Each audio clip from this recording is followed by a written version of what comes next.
వికసిత్ భారత్ పేరుతో బీజేపీ సంకల్ప పత్రం 2024 ఈరోజు ఢిల్లీలో భారత ప్రధానమంత్రి నరేంద్ర మోడీ గారు, బీజేపీ అధ్యక్షులు జగత్ ప్రకాష్ నడ్డా గారు, మేనిఫెస్టో కమిటీ చైర్మన్ కేంద్ర రక్షణ శాఖ మంత్రి రాజ్నాథ్ సింగ్ గారు కలిసి సంకల్ప పత్రం దేశ ప్రజల ముందు పెట్టడం జరిగింది.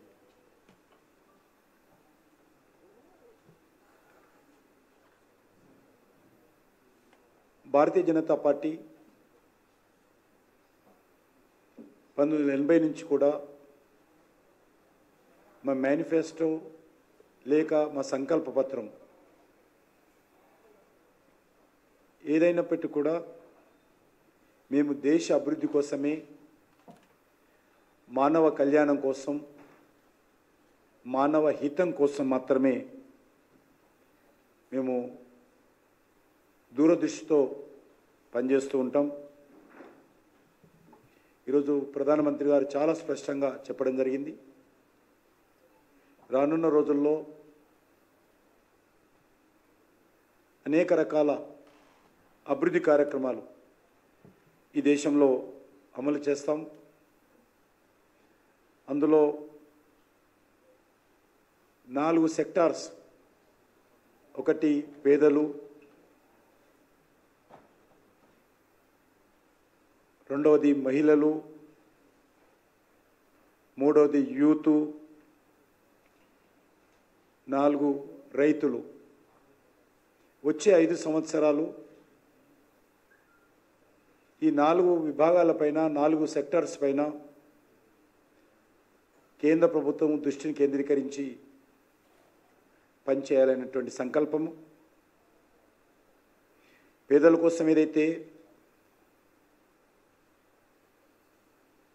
ఉచిత రేషన్ బియ్యం ఇస్తూ ఉన్నామో ఈరోజు దేశంలో గత కరోనా అప్పటి నుంచి, దాన్ని మరొక 5 సంవత్సరాల వరకు పొడిగిస్తామని చెప్పి కూడా ఈ సంకల్ప పత్రంలో ప్రకటించడం జరిగింది.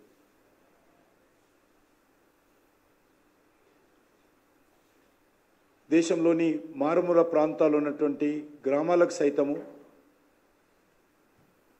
పైపు ద్వారా త్రాగునీటి అందించేటువంటి కార్యక్రమం ఇంకా ఉధృతం చేస్తాం.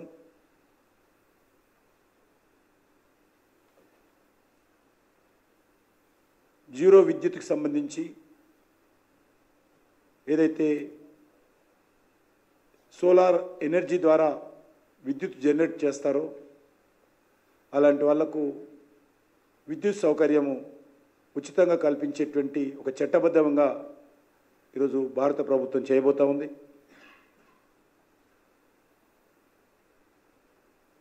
ఆయుష్మాన్ భారత్ దాన్ని ఇంకా పటిష్టంగా అమలు చేస్తాము.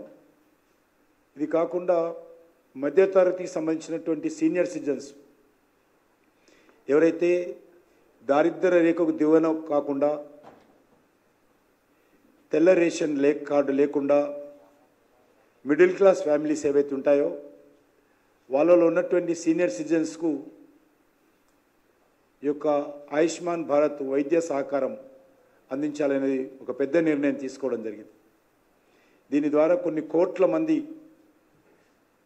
మిడిల్ క్లాస్ ఫ్యామిలీస్కు, ఆ ఇండ్లలో ఉన్నటువంటి సీనియర్ సిటిజన్స్కు ఇది ఎంతో ఉపయోగపడుతుంది. ఇది ఒక పెద్ద నిర్ణయం అని అడుగుతా ఉన్నాను. సీనియర్ సిటిజన్స్కు 30 నుంచి 40% వరకు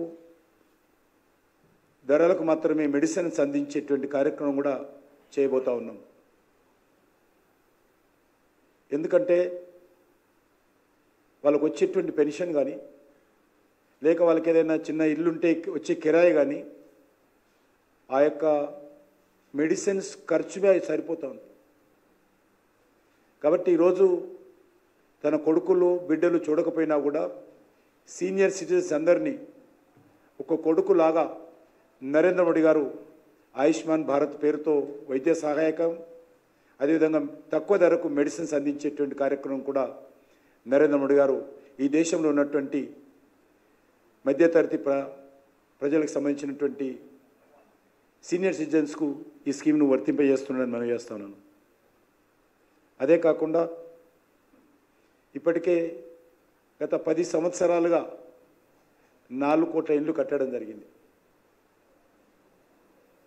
రానున్నటువంటి 5 సంవత్సరాల్లో 3 కోట్ల ఇండ్లు కట్టబోతున్నామని మనం చేస్తున్నాను. గతంలో 5 ఇయర్స్కు 2 crores చొప్పున 10 ఇయర్స్లో 4 కోట్ల ఇండ్లు కట్టాము. కానీ ఈ సంవత్సరము టార్గెట్ని పెంచి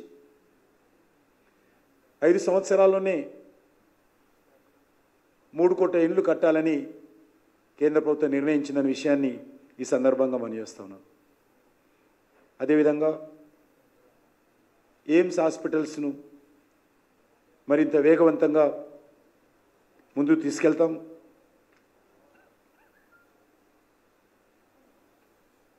అదేవిధంగా మెడికల్ కాలేజీలు, తక్కువ ధరకు అందించేటువంటి జన ఔషధి కేంద్రాలు, ఐఐటీలు, ఐఐఎంలు లాంటి అగ్రశ్రేణి విద్యా సంస్థలను కూడా చాలా వేగవంతంగా విస్తరించేటువంటి కార్యక్రమం చేపట్టబోతా ఉన్నాం. దాంతోపాటు సెల్ఫ్ హెల్ప్ గ్రూప్స్, ఏదో వాళ్ళు బ్యాంకు నుంచి రుణాలు తీసుకొని వడ్డీలకు నడుపుకునేటువంటి మహిళా సంస్థలుగా ఉండకూడదు. సెల్ఫ్ హెల్ప్ గ్రూప్స్ ఏవైతే 8 లక్షలకు పైగా సెల్ఫ్ హెల్ప్ గ్రూప్స్ ఉన్నాయో వాటిని మరింతగా శక్తివంతంగా ముందుకు తీసుకెళ్లడం కోసం ఈ యొక్క వాటికి కావాల్సినటువంటి అనేక రకాల స్కిల్లింగ్, అదేవిధంగా ఫైనాన్స్ చేసి వాళ్ళతో మ్యానుఫ్యాక్చరింగ్ యూనిట్స్ పెట్టించేటువంటి కార్యక్రమం, వాళ్ళకు కావలసినటువంటి సాధికారత కల్పిస్తామని చెప్పి కూడా వాళ్ళతో 1 district 1 product, Ekta mall, 1 station 1 product లాంటి సంస్థలతో కూడా రానున్న రోజుల్లో సెల్ఫ్ హెల్ప్ గ్రూప్స్ లింకప్ చేసేటువంటి కార్యక్రమం చేపట్టబోతా ఉన్నాం. మీకు తెలుసు, మహిళల 33% రిజర్వేషన్ చట్టం చేయడం జరిగింది. దాని వెంటనే వచ్చేటువంటి సెన్సస్ పూర్తి కాగానే దాని వెంటనే అమలు చేయాలని చెప్పి కూడా భారత ప్రభుత్వం నిర్ణయించింది.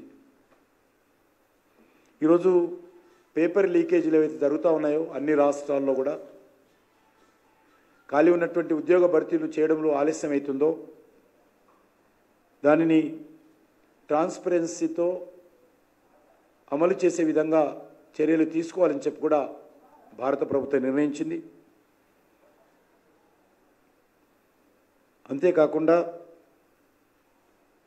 ఈరోజు పోస్ట్ ఆఫీసులు, దేశంలో ఉన్నటువంటి పోస్ట్ ఆఫీసులు ఇప్పటికే చాలా స్ట్రెంథన్ చేశాం. ఈరోజు కొరియర్ సిస్టమ్ వచ్చిన తర్వాత, సోషల్ మీడియా వాట్సాప్ గ్రూప్స్ వచ్చిన తర్వాత పోస్ట్ ఆఫీసుల పని చాలా తగ్గింది. ఎవరు కూడా పోస్ట్ ఆఫీసులకు ఉత్తరాలు రాసే పరిస్థితి లేదు. ఏమైనా పెద్ద ప్రొడక్ట్స్ ఉంటే కొరియర్ పంపిస్తూ ఉన్నారు, ఇమీడియట్గా కావాలంటే సెల్ ఫోన్ మాట్లాడుతూ ఉన్నారు, ఇంకా ఏదైనా డాక్యుమెంట్ పంపాలంటే వాట్సాప్ ఉపయోగిస్తున్నారు. దాన్ని ఉపయోగించుకొని ఈ యొక్క పోస్ట్ ఆఫీసులను సోషల్ సెక్యూరిటీకి సంబంధించినటువంటి కేంద్రాలుగా ఉపయోగించాలి. అంటే ఇన్సూరెన్స్ కానీ, విలేజ్ బ్యాంకింగ్ సిస్టమ్ కానీ, లేక సేవింగ్ సెంటర్స్ కానీ, దీన్ని మరింతగా రానున్న రోజుల్లో post office going to become a small bank in coming days in every village. ఆ రకంగా పోస్ట్ ఆఫీసులను చాలా స్ట్రెంథన్ చేస్తామని చెప్పి కూడా ఈసారి నిర్ణయం తీసుకోవడం జరిగింది. అంతేకాకుండా ఈరోజు అగ్రికల్చర్ యాక్టివిటీ మరింత స్ట్రెంథన్ చేస్తాం. ఫిషరీస్ యాక్టివిటీని కూడా చాలా పెద్ద ఎత్తున బ్లూ రెవల్యూషన్ కింద మన దేశ అవసరాలకే కాకుండా ప్రపంచ దేశాలకు కూడా ఫిష్ ప్రొడక్ట్స్ను ఎక్స్పోర్ట్ చేసే విధంగా దాన్ని వేగవంతంగా చేసినట్లయితే ఇటు రైతులకు లాభం చేకూరుతుంది, మత్స్యకారులకు లాభం చేకూరుతుంది, మన దేశానికి మంచి పేరు వస్తుంది, దేశం విదేశీ మార్గద్రవ్యం కూడా సంపాదిస్తుంది. కాబట్టి దాన్ని మరింత వేగవంతంగా చేయాలి. కారణము మన దేశంలో ఉత్పత్తి అయ్యేటువంటి ఫిష్కు ప్రపంచవ్యాప్తంగా డిమాండ్ ఉంది. చాలా ఖరీదైనటువంటి ఫిష్ భారతదేశంలో ఈరోజు మనము డెవలప్ చేయొచ్చు. దాన్ని పూర్తిగా ఆ దిశలో ముందుకు తీసుకెళ్తామని చెప్పి కూడా ఈ సందర్భంగా మనవేస్తాను. అంతేకాకుండా గిగ్ వర్కర్స్ ఎవరైతే ఉన్నారో గిగ్ వర్కర్సు, అదేవిధంగా ఆటో, ట్యాక్సీ, ట్రక్కు ఇలాంటి కార్మికులకు ఇప్పటి వరకు ఏ రకమైనటువంటి చట్టబద్ధమైనటువంటి వాళ్ళకు ప్రొటెక్షన్ లేదు. రానున్న రోజుల్లో మరి కొరియర్ సెక్టార్లో పనిచేసేటువంటి వర్కర్స్ కావచ్చు, ఫుడ్ ఇళ్లలో సరఫరా చేసేటువంటి వివిధ కంపెనీలకు సంబంధించినటువంటి వర్కర్స్ కావచ్చు, ఆటోలు నడిపేటువంటి డ్రైవర్స్ కావచ్చు, ట్యాక్సీ నడిపేటువంటి వాళ్ళందరూ కూడా రానున్న రోజుల్లో వాళ్ళకు కార్మికులుగా, అన్ఆర్గనైజ్డ్ కార్మికులుగా గుర్తించి వాళ్ళను ఈ శ్రమ కార్డు కింద రిజిస్ట్రేషన్ చేయించి వాళ్లకు, వాళ్ళ పిల్లలకు అన్ని రకాలుగా ఎడ్యుకేషన్ కానీ, హెల్త్ కానీ, ఇన్సూరెన్స్ కానీ ఇవన్నీ ఉండే విధంగా, వాళ్ళు రిటైర్మెంట్ అయిన తర్వాత పెన్షన్ కూడా వచ్చే విధంగా ఈ యొక్క కొత్త పథకము ఈ క్రింది స్థాయి కార్మికుల కోసం తీసుకొస్తామని చెప్పి కూడా ఈసారి మనం చేస్తూ ఉన్నాను. అదే కాకుండా ఈరోజు అనేక రకాలుగా ఎంఎస్ఎంఈకి సంబంధించినటువంటి చాలా పెద్ద ఎత్తున మార్పులు తీసుకొచ్చి మరింత ప్రోత్సాహకాలు ప్రకటించి ఎంఎస్ఎంఈని మరింత వృద్ధిగా ముందుకు తీసుకెళ్లేటువంటి ప్రయత్నము వచ్చే 5 సంవత్సరాలలో మార్పులు తీసుకొస్తాము. ప్రతి ఎంఎస్ఎంఈ చేసేటువంటి ఉత్పత్తి డొమెస్టిక్ కన్జ్యూమ్తో పాటు ఎక్స్పోర్ట్ చేసే విధంగా వాళ్ళను ప్రోత్సహించాలని చెప్పి నిర్ణయం తీసుకున్నామనే విషయాన్ని ఈ సందర్భంగా మనయేస్తున్నాను. అదే కాకుండా ఈరోజు రానున్న రోజుల్లో ట్రైబల్ మినిస్ట్రీకి పెద్ద ఎత్తున నిధులు పెంచి ట్రైబల్ రీసెర్చ్ ఆర్గనైజేషన్ యాక్టివిటీ చాలా పెద్ద ఎత్తున ప్రోత్సహిస్తాము. ఉదాహరణకు ములుగులో కేంద్ర ప్రభుత్వం ఆధ్వర్యంలోని కేంద్రీయ సమ్మక్క సారక్క కేంద్రీయ గిరిజన విశ్వవిద్యాలయం ఏదైతున్నదో అలాంటి విద్యా సంస్థలకు కూడా రీసెర్చ్ కోసము గిరిజనలకు సంబంధించినటువంటి సంస్కృతి, సాంప్రదాయాలు ఇవన్నీ కూడా మరింత భవిష్యత్ తరాలకు ప్రిజర్వ్ చేయడం కోసము, ఉన్నటువంటి యాక్టివిటీని ప్రోత్సహించడం కోసము పెద్ద ఎత్తున రీసెర్చ్ యాక్టివిటీని ప్రోత్సహించాలని చెప్పి కూడా పెద్ద ఎత్తున ఇందులో నిర్ణయం తీసుకోవడం జరిగింది. అదేవిధంగా గిరిజనుల యొక్క భాష, గిరిజన కళలు, గిరిజన సంస్కృతి, గిరిజన సాంప్రదాయాలను మరి సంరక్షించే కార్యక్రమాలు కూడా ఏమాత్రం డబ్బుల విషయం ఆలోచన చేయకుండా, నిధుల కొరత లేకుండా ప్రోత్సహించేటువంటి కార్యక్రమాన్ని ముందుకు తీసుకెళ్లాలని పార్టీ నిర్ణయించింది. అంతేకాకుండా ముద్ర ఏవైతే లోన్స్ ఇస్తూ ఉన్నామో వాటిని రానున్న రోజుల్లో 20 లక్షల వరకు ఇవ్వాలని చెప్పి కూడా నిర్ణయించామని చెప్పి కూడా ఈ సందర్భంగా మనం చేస్తూ ఉన్నాను. అంతేకాకుండా ఈరోజు మనం చూస్తూ ఉన్నాము అనేక రకాలుగా మరి భారత్ను రానున్న రోజుల్లో 3వ అతిపెద్ద ఆర్థిక వ్యవస్థ కలిగినటువంటి దేశంగా వచ్చే 5 సంవత్సరాల్లో తీసుకెళ్తాం. ఈరోజు భారతదేశము యూకే లాంటి దేశాన్ని కూడా వెనుకకి నెట్టేసి 5వ స్థానంలో ఉన్నాం.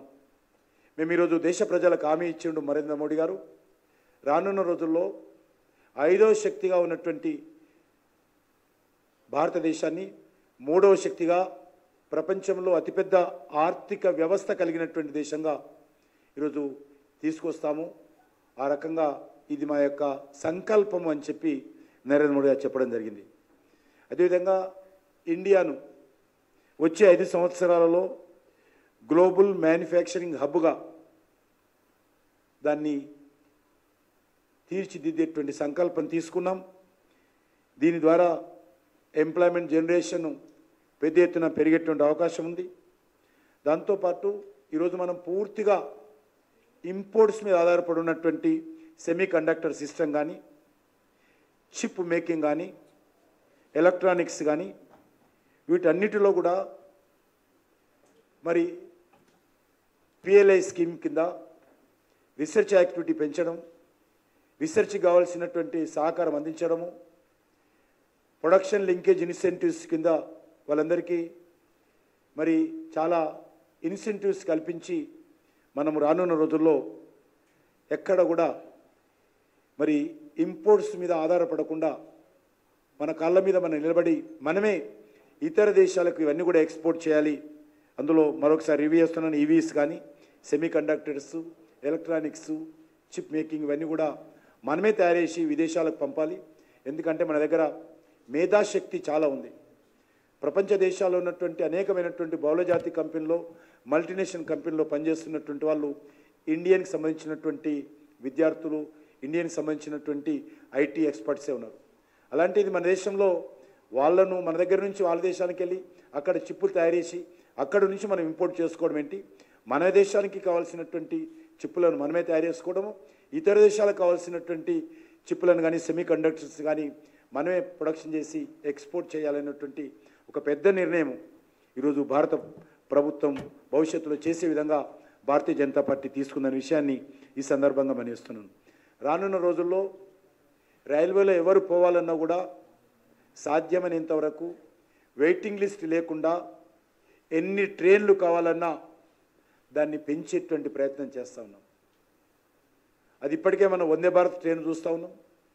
కాబట్టి వందే భారత్ ట్రైన్లు కానీ, అమృత్ భారత్ కానీ, నమో భారత్ కానీ ఈ ట్రైన్లను రానున్న రోజుల్లో చాలా వేగవంతంగా మన దేశ టెక్నాలజీతో తయారు చేసినటువంటి మరింత ప్రొడక్షన్ చేసి ఈరోజు ఆధునికమైనటువంటి పద్ధతుల ద్వారా కావలసినటువంటి ట్రైన్లను ఈరోజు నడిపించాలి అనేటువంటి కార్యాచరణ ప్రణాళికను ఈరోజు రైల్వే విషయంలో తీసుకున్నామనే విషయాన్ని మనం చేస్తున్నాం.